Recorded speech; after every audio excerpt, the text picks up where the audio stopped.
প্রথম ইনিংসে বাজিমাত করেছিলেন মুশফিক, সাদমান, লিটন, মবিনুলরা। আর পরের ইনিংসে বল হাতে স্পিন জাদু দেখালেন সাকিব আর মিরাজ। দুই স্পিনার মিলেই তুলে নেন 7 উইকেট। বাংলাদেশ পেল ইতিহাস গড়া জয়। গতকাল 1 উইকেট হারানো পাকিস্তান আজ দিনের শুরুতেই চাপে পড়ে হাসান মাহমুদের বলে। দিনের দ্বিতীয় ওভারেই শান মাসুদকে ফেরান হাসান। ব্যাক অফ লেন্থের ডেলিভারিতে ক্যাচ আউটের আবেদনে আম্পায়ার সাড়া না দিলেও রিভিউ নেন অধিনায়ক নাজমুল হোসেন শান্ত। পরবর্তীতে দেখা যায় বল লেগেছে ব্যাটে। 37 বলে 14 রান করে ফেরেন কাপ্তান শান মাসুদ। এরপর আক্রমণে আসেন পেস বোলার নাহিদ রানা। দলীয় 66 রানের মাথায় নাহিদ রানার বলে বোল্ড আউট হয়ে ফেরেন বাবর আজম। 50 বলে 22 রান করে ফেরেন তিনি। নাহিদের পর বোলিং আক্রমণে এসেই 2 উইকেট নেন সাকিব আল হাসান।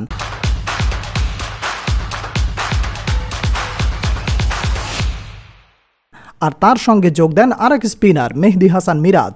সব মিলিয়ে বেশ চাপে পাকিস্তান। ম্যাচ বাঁচানো বেশ কঠিন স্বাগতিকদের জন্য, তবে জয়ের সুবাতাস পাচ্ছে বাংলাদেশ।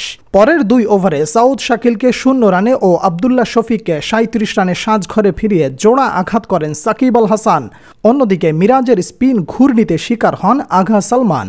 এতে দলীয় 105 রানে 6 উইকেট হারিয়ে চাপে পড়ে যায় টিম পাকিস্তান। মধ্যাহ্ন বিরতির আগ পর্যন্ত 6 উইকেট হারিয়ে 108 রান তুললেও বিরতির পরেই মিরাজ সাকিবের বোলিংয়ের সামনে প্রতিরোধ গড়তে পারেনি লেজের সারির ব্যাটাররা।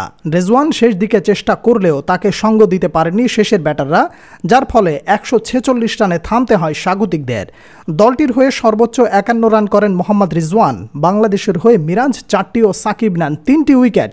ফলে মাত্র 30 রানের টার্গেট দেয় পাকিস্তান, যে টার্গেট বেশ সহজেই টপকে গিয়ে ইতিহাস গড়ল নাজমুল হোসেন শান্তরা। উল্লেখ্য, স্বাগতিক পাকিস্তানের বিপক্ষে 2 ম্যাচের সিরিজটি বিশ্ব টেস্ট চ্যাম্পিয়নশিপের রেসে টিকে থাকার জন্যও বেশ গুরুত্বপূর্ণ ছিল। এর আগে 13 টেস্ট খেলে পাকিস্তানের বিপক্ষে জয়ের দেখা পায়নি বাংলাদেশ। টেস্টে 12টি হারের বিপরীতে 1টি ড্র করেছিল টাইগাররা। 2015 সালে ঘরের মাঠে হওয়া একমাত্র ড্রটি ছিল পাকিস্তানের বিপক্ষে এখন পর্যন্ত সেরা সাফল্য বাংলাদেশের। কিন্তু আজ তাদের মাঠেই তাদেরকে হারিয়ে ইতিহাস গড়ল টাইগাররা। উল্লেখ্য, প্রথম ইনিংসে ব্যাটিংয়ে 93 রান করেছিলেন সাদমান আর মুশফিক করেছিলেন অনবদ্য 191 রান। তাদের পাশাপাশি অর্ধশত করেছিলেন মমিনুল, মিরাজ, লিটনরা। টোটাল টিম গেমেই এই ইতিহাস গড়ল বাংলাদেশ।